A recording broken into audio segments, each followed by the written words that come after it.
No, my roots are here now. I was, 5 when I left that country, and all my roots are here. This country has educated me, I work here, made my home here. I have my family here, have my children here. I have my family, my kids, my grandkids, the whole family here. My father wanted a better life for his kids. They wanted what was best for me and for our family, and that's why they decided to move here. A better life for his family. For a better life? Para ter uma melhor vida. English. Oh, for have a better life.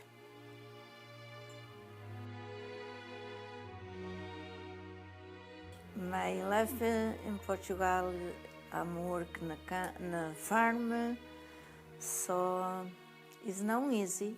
If I stayed back in Portugal, I would have been working on the farm, whereas here, I have an education, I'm a registered nurse, living the dream that my parents dreamed for me, really. If I had stayed there and if I haven't immigrated to the U.S., if I stayed back in Portugal, I would have been just like my dad, running the farms, and I don't think I would have the lifestyle that I have in the United States. I think moving here from Portugal, it opened up a bunch of opportunities for all of us. Being 10 of us, and most of my brothers and sisters have no college degree. They all got jobs, and some are company owners, some were supervisors. So I think, yes, it really benefited us to come here. Well, the opportunity. There was no opportunity there. You got to remember, we're from a farm, and farm, that's where we would have stayed. There came an opportunity that, at that point, that they were letting the Brazilian people immigrate to America. So my father took advantage of that at that point, since my mother was Brazilian, and we immigrated here in the early 60s. The people now born in Brazil, in Portugal, to have the right to come here if you have somebody to be responsible for. In order to come, even though they were letting the Brazilians immigrate here, you had to have someone in the United States that would take responsibility for you. My dad, being Brazilian, had the opportunity to come here, so his sister sponsored him, and he decided it would be a better life for his family. So I was about, I'd say around 5 or going on 5 when I came to America. Well, I came to America when I was about 9 years old. I came to America when I was 6 years old. I came to America when I was 14. I was 31 years old. When I came here, I was 4. When I came to America, I was 19 years old. It was my first airplane ride. That was interesting. And, well, it was hard when I first came because I didn't speak English. And, if people were talking or laughing, I would think they were laughing at me. And There was 11 of us, 6 sisters, 5 brothers, so we all, the first ones to come was my mother, of course, because she was Brazilian, and one of my older brothers. We were from a little town in Portugal, and we had to come to Lisbon because that's where we did all the paperwork, and we lived with my aunt there.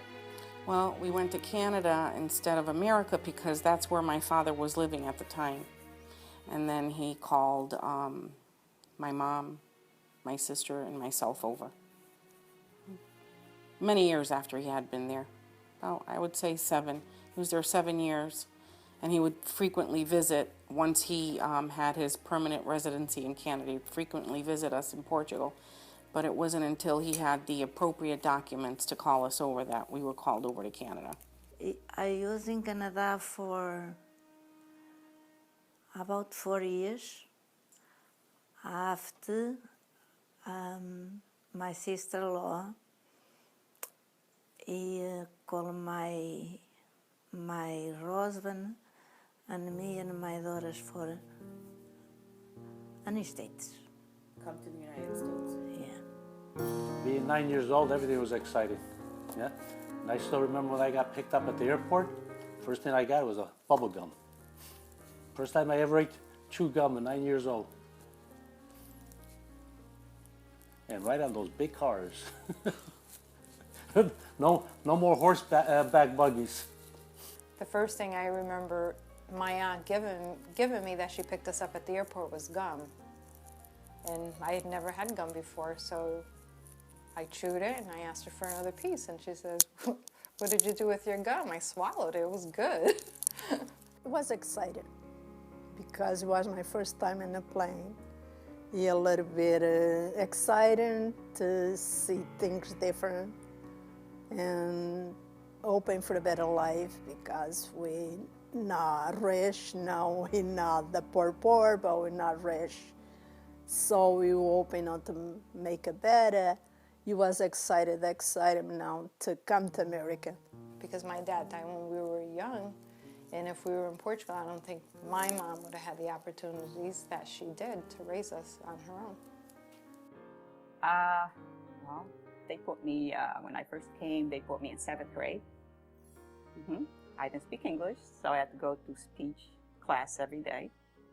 And on my own later, I went to high school at night to learn how to speak English. They also had a course. And, I got better at it. And then high school time came. I went for 1 year. And then I had to go to work to help the family, That was my first school, and when I came here was when I was 4 years old, kindergarten, and I picked up the language real fast. Kids normally do. 4th grade, yeah. 4th grade. Yeah. That's as far as you got with your education, 4th grade? Yeah. By 4th grade, I knew as much as most people know in 8th grade here. It's a big, big difference. I think over there they were a lot stricter, and they used to punish you a lot too. You did something wrong, they let you know. Yeah, and I still remember those days. Yeah.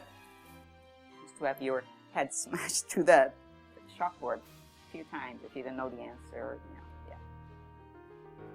They were pretty strict. 8th grade. And then I went to night school for high school. I attended high school, completed high school, and then went on to college and nursing school. Graduated from nursing school as a registered nurse, and then at the same time graduated from a university with my associate's degree in allied health. And the reason I did that was my parents wanted better for me.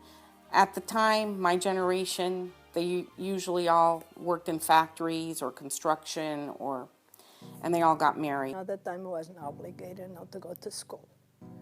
Yeah, I tried to go to school at night and with my boyfriend, and then it was too much.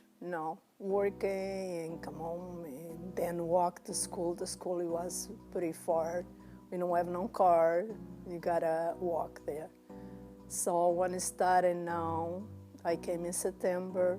In October, I registered. We started going to school.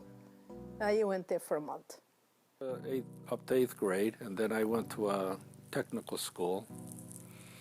I did have a chance to go to college with a scholarship because I played soccer, but I chose not to go. I wanted to stick with my trade as a carpenter, so I didn't think going to college would advance me at anything, since I was already doing carpentry at a young age. I'm one of 10, so obviously my mom couldn't really afford to send us to college. But to be quite honest, I didn't have the desire to go either. When high school time came, I went for 1 year. And then I had to go to work to help the family, So I graduated from high school at night and didn't go to college, but I got a good job. Because once you start working, you get into that, routine. You start making money, and that's what happened. You're stuck with it, and that's it. And you just keep going, and the opportunity to go to college is never there. I never go to high school, I never go to college. I go work in a camp, in the farms. help my mother. I regret not going to school now when I came here. Yes, that was my biggest mistake. My mom worked in a factory, pocketbook shop, and my dad worked for a manufacturing company. Yep. I was a seamstress back home, and the sewing pocketbooks. And not understanding English or speaking, so it was for the time being. I was okay, and I was okay with the job. Not making much money, nothing the time. I was, when I started working, 95 cents an hour. My first job? Well, making pocketbooks. Actually, yep, that was the guy that used to get the leather, roll them up, and bring them to the ladies so they could cut the shapes, and then they used to sew all the leather up and make pocketbooks. That was my first job. I was 16. Pocketbook shop. Yep. It was fun, actually. It was fun. Yeah, then later on, I moved on to better jobs. So. I was 16. I had to. I always considered my first job in America as taking care of my brothers and sisters, but my real paying job, I worked as a teller in a bank. So I went to a machine shop. I worked there for about 3 or 4 years, learned how to operate machines. And then there was an opportunity to go to another place. They did the same thing. It was all machine, to make it. And that's how it worked out. All the experience, my boss liked me, thought I had it, and he gave me the opportunity to start running the place. And then he let me buy it towards the end. He made me as a partner. This country gave us opportunity, it gave me an opportunity. So I view it as being beneficial living here as opposed to living there. Absolutely. I would never consider moving back to Portugal. Would I ever visit Portugal again? Obviously. Not at this point. No. I have no intention. Unless they kick me out of here.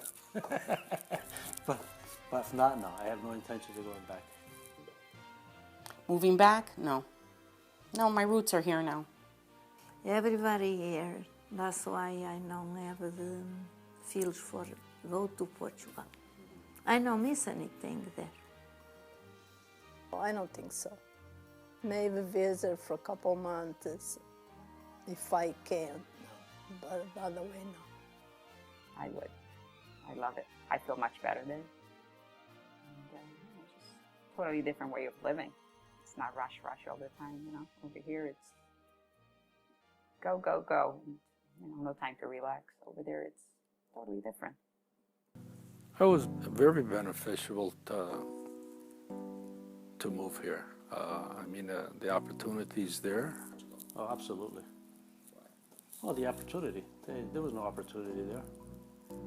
I think moving here from Portugal, I think it opened up a bunch of opportunities for all of us. Oh, yes. Oh, yes. If they don't move here, or if you don't move here at the time, no, we'll not be able to ever live like we live now. Yeah, I think being from a different country, we have different traditions. After my mom passed away, she had a lot of traditions that we still keep alive today. So I remember my parents really struggling when we first came from Portugal to Canada. And even when we came from Canada to America, I remember my parents struggling. And all they struggled really was to make their children's lives, my sister as well as myself, so that we can have a much better life than we did. So my parents did a lot of sacrificing for us. My parents wanted a better life for us. My mother always told us, the number one thing you have to remember is respect to everybody and family. Family is everything. And I also remember my parents telling me that go to school because an education is number one priority. If you want to work in a factory or work construction like me and your dad, then don't do anything. But go to school, get an education so you can further yourself in life. And, I thank my parents for that. I thank them for the struggle and the sacrifice that they made. Yep. It was a little bit hard to begin to get adjusted. The language was different. It was very hard to understand. But in time, now catching up a little bit, we got in there. And I still now loving this country. I love Portugal, but I love this country. This is my home now. I've been here now for 49 years, almost 50. It's my home.